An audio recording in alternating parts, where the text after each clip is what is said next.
Hey coaches, for this video I'm going to talk to you about the program flow and science for our 12 days of Christmas. Couple things about this. Number one, this is really unique in that it's probably an upper midline workout and will even have the potential to redline if a client were to choose to try to actually beat the timer and get through the entire workout on this. But here's what's most important about this, and it is really important for how we coach this and even how we kind of demo this when we get into our demo and intro on this. This is really a make it their own workout. If someone came in on this and they really wanted to kind of push themselves and they wanted to redline themselves and kind of beast mode and that's what they wanted out of this workout, there is the ability to do that. If they come in with their kid or their friend or their neighbor or whatever, and again, all they're really looking for is the ability to just kind of get a good workout in and just have some fun, again, this format is built for that. So we have to make sure that we as coaches kind of understand as people come in, just kind of as we're watching, kind of knowing that, combination of both knowing our clients and just kind of looking at the feel of what people are bringing into this one. Again, if someone comes in there and they're here with their 11-year-old son and all they're trying to do is kind of have a good workout with their son, we're not going to try to push them to necessarily complete the entire 12 of Christmas. All we want to do is have them kind of just keep moving. And then again, maybe you have a little more competitive person who's in here who is trying to beat that. And again, that's great. This workout gives both of that. So we just need to know that before we even start kind of explaining how the workout flows, that by design, you're going to see people moving faster because they're trying to beat the timer. And you're going to have people who are just trying to move for the 32 minutes. And both of those are okay and right. Now, how this one works is, again, check your sheet for exactly how the layout is, but there's going to be 4 stations set up in the center of the gym. And by the center of the gym, what I mean is the 2 mat lines on this side of the pole and the 2 mat lines on that side of the pole. So right in the very center of the gym, there'll be 4 stations, and there will be 12 pieces of equipment at each station. So just using some examples, again, maybe there'll be 12 VTX balls for slam balls, slams, something, and there'll be 12 slam balls for kneeling slam balls, or again, whatever the move is, there'll be 12 stations. So you're going to kind of have like 3 rows of 12, 3 rows, so 4, 4, and 4, and you go all the way down the center on that.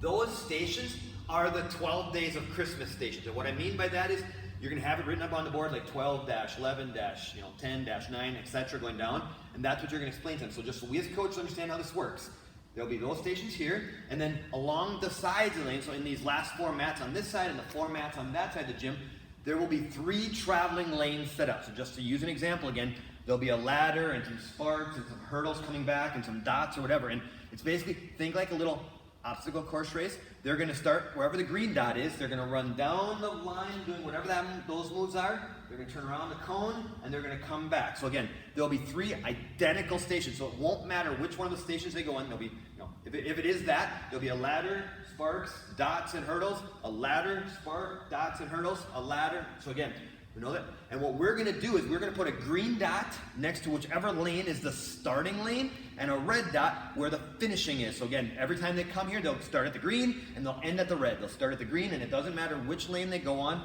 either side of the gym. So that's the setup. Now here's how it works. Whichever piece of equipment they start at, they're going to do 12 reps of that exercise. Then they will head to the traveling line. When they come out of the line, so again, they'll go to the green, they'll come out at the red, they'll go to the next station, they'll do 12 reps, they'll head to the line. They'll go to station 3, they'll go to the line. They'll go to station 4, they'll go to the line. Once they have done 1, 2, 3, and 4, and again, it doesn't matter where they started, so maybe they started at 2, then it'll be 2, 3, 4, 1. So once they've done every one of the 4 stations, they will go back to their first station, and they will do 11 reps. And then they'll do 11, 11, 11, 11.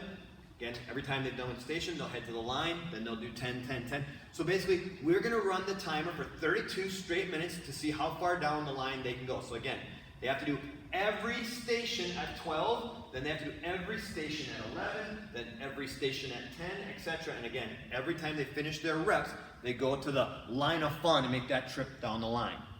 Now last thing, this is going to be really important, and again, we will include this in our intro on this.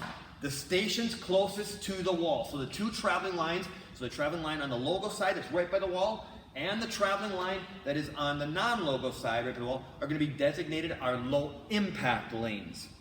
Now that's really important for several reasons. Number one, you're going to tell them that so that anybody who's choosing to maybe go a little bit slower or who wants the lower impact is going to use those lanes. Number 2, you'll notice on your sheet that those lanes will be set up slightly different in that it'll still be the same piece of equipment, but for example, we'll probably pull the ladder up just a little bit, and for example, let's just say there's the traveling dot hop things. We'll put those dots closer together. Everything will be designed on that lane just to allow people to do it with lower impact.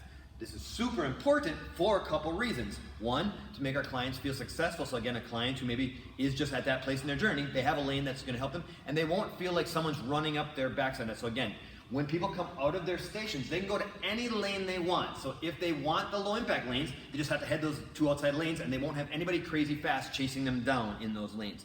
On the flip side of that, if you're a client who is, kind of trying to redline yourself on this one, you're trying to beat the buzzer, you know that don't go to those 2 lanes because those are the low impact lanes. Pick one of the faster lanes on that. So again, while we're not going to use the terms slow lane and fast lane, we're going to use that low impact option again, just to make sure that clients know that, hey, by using this lane, we are not calling you slow. We are just giving that option of letting them have that low impact option to make sure that every client, again, like we said in the very beginning, can create the experience they want to create out of this workout. So that's really important. How it works, why we're doing it the way we're doing it, and just so that we as coaches understand that when you're on this one, if you have a full 48-person gym, there is going to be a lot of moving parts. There will be people that are coming out of the ladders, trying to head to the stations, coming out of the stations, heading to the ladders.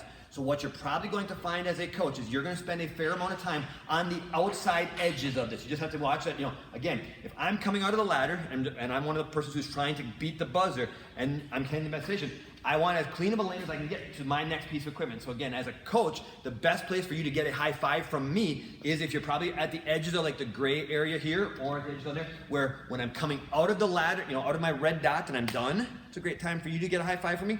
Or when I'm making my loop down at the cone over there is a great five. So again, as coaches, you're probably going to spend a fair amount of your time coaching from the outside in. So think bigger than life personality on the mics, using that kind of, again, you're going to be more the MC of the sporting event here as you're kind of cheering people on and encouraging and grabbing those high fives and just having a lot of fun with that versus being able to get in. And again, the moves that we're picking in the middle, by design, will be a little more simple, a little bit easier to coach because again, you won't have room to get down and kind of form critique everything on that one.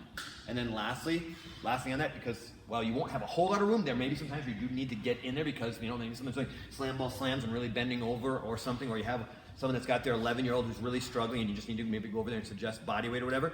Just make sure that as you go in that, again, there's going to be moving parts going in both ways. There's going to be someone that's going to be coming up from the backside because they're coming out of the ladder, and there could be someone coming this way. So we just, as coaches, have to be very aware of where we're moving as we weave in and out of this format because, again, 48 people heading to the lines and heading back to the stations will have a lot of moving parts.